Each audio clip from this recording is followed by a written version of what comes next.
नमस्कार दोस्तों। Orissa Bhubaneswar Bharatpur police station की एक घटना सामने आई।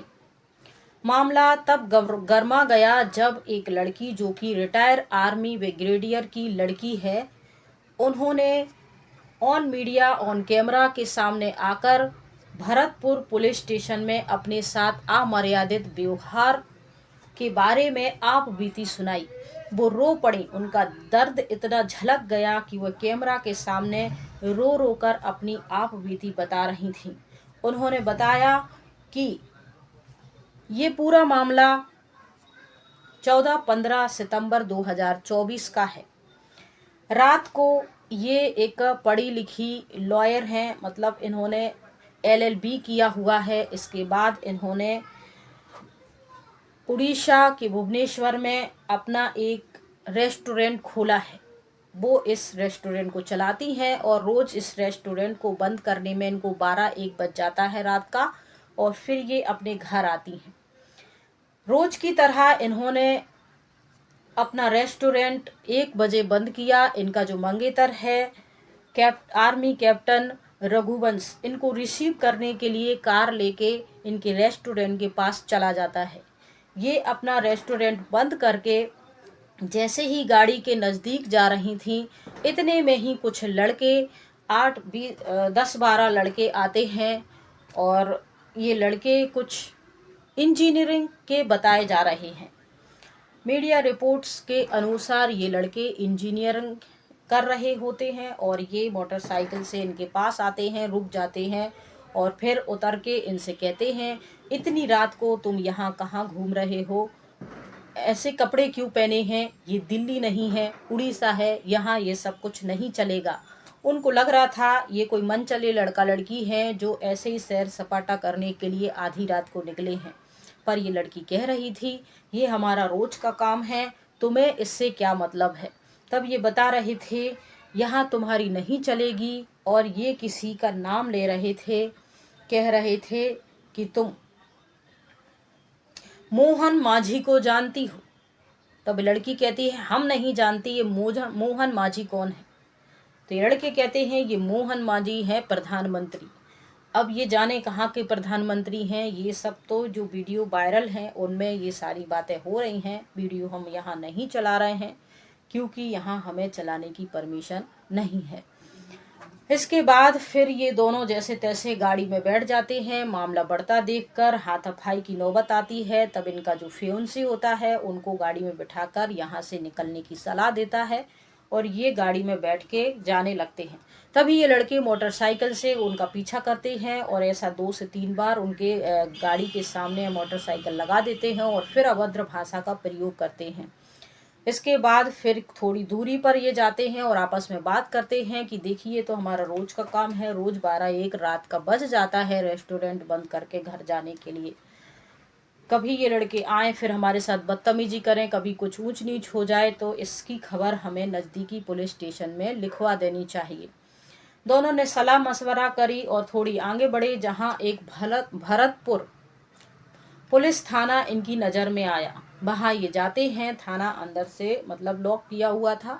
ये बाहर से गेट खटखटाती हैं। बहुत देर तक गेट खटखटाने के बाद वहाँ से दरवाज़ा खुलता है, और एक लेडीज़ पुलिस वहाँ होती है जो कि नाइटी पहने होती है।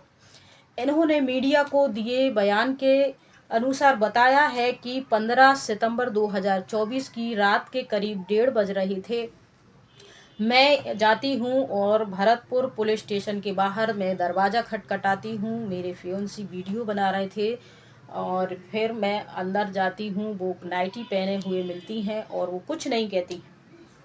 बार बार मैं उनसे कहती हूँ, मेरे साथ कुछ लड़कों ने बदतमीजी की है, वो आगे जाके मुझे परेशान कर सकते हैं, आप उन अनजान लड़कों के लिए FIR लिख लीजिए।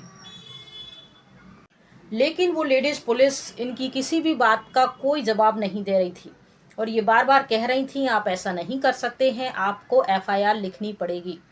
इतने में पेट्रोल कर के कुछ पुलिस वाले और आए, 1-2, और 2 महिला पुलिस वाले आए, और फिर इनको चिल्ला चौट होते देख वो कहते हैं, क्या माजरा है, आप शांत हो जाइए, आपके साथ रेप नहीं हुआ है, कुछ नहीं हुआ है, तो हम किस बात की FIR लिख लें।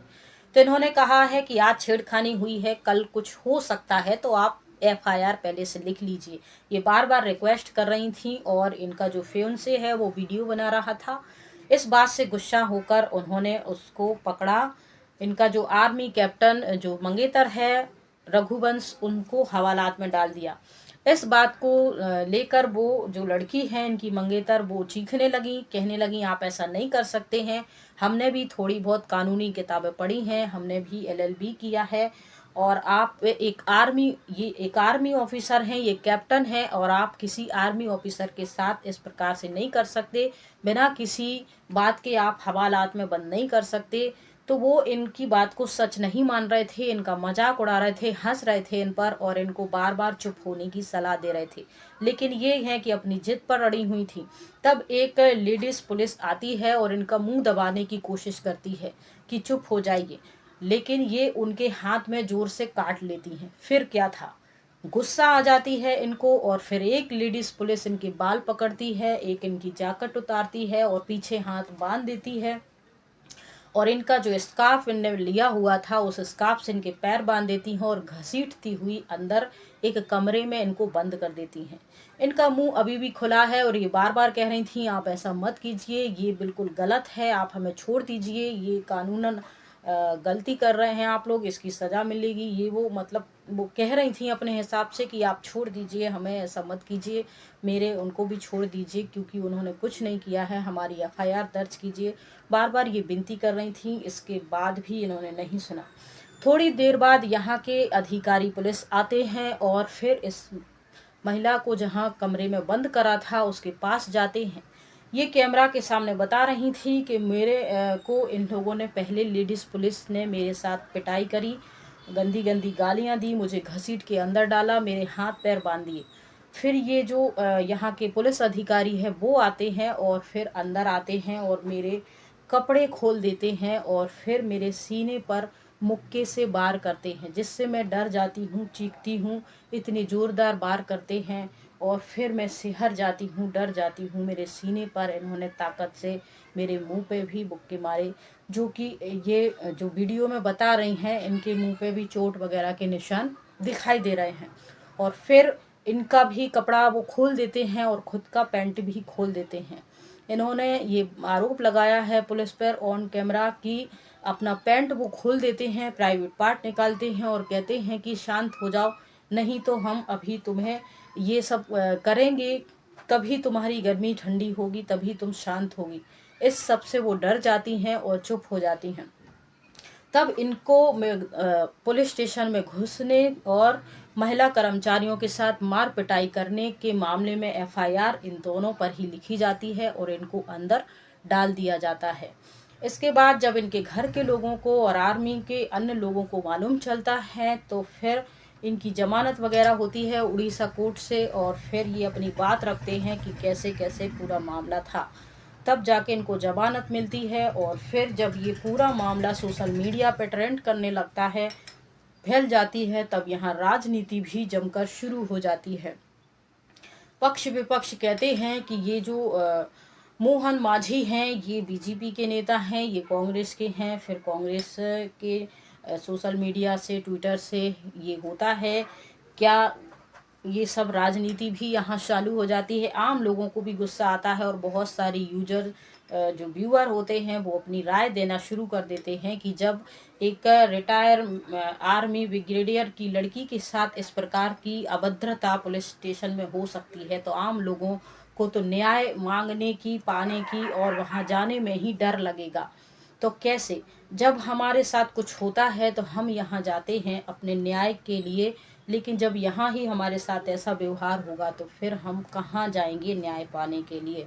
जब इस प्रकार के तमाम चीज़ें सोशल मीडिया पे सच ट्रेंड करने लगी तब यहाँ की प्रशासन पर, पुलिस प्रशासन पर, कोर्ट पर दबाव आया और फिर यहाँ से जो महिला कर्मचारी थी police station, Bharatpur police station की महिला कर्मचारी थी, पुलिस कर्मचारी थी, कुछ का ट्रांसफ़र किया गया, 4 का 2 को सस्पेंड किया गया और ये जो यहाँ के अधिकारी थे उनको भी सस्पेंड किया गया और ये पूरे मामले पर अब सुनवाई हो रही है। फिर जाके यहाँ के आर्मी के लोगों ने भी अपनी आर्मी साथी और उनकी मंगेतर के साथ जो अभद्र व्यवहार किया गया उस पर सवाल खड़े करे, और इनके पिता ने भी ये सब कानून के तरीके से यहाँ जो भी जिसने भी इसमें गलतियाँ की हैं उन सब पर कार्रवाई की जाए और फिर उनको कड़ी से कड़ी सजा दी जाए। तो कहते हैं पुलिस वाले चोर, उचक्के, डाकू, किडनैपरों को पकड़कर हवालात में बंद करते हैं, और लेकिन इस पुलिस वालों की हरकतें कुछ ऐसी थी कि इनको खुद ही जेल में बंद होना पड़ा। तो चाहे वो अधिकारी हो या ना हो, आपका काम है उनकी फरियाद को लिखना और फिर कार्रवाई करना, लेकिन ऐसा कुछ हुआ नहीं। आगे ये कहानी सुनाने का उद्देश्य यही है कि इस प्रकार से ही चलता रहा तो फिर हम न्याय की दृष्टि से किसकी तरफ देखेंगे। अच्छा, ध्यान रखिए, खुश रहिए। जय हिंद, जय भारत।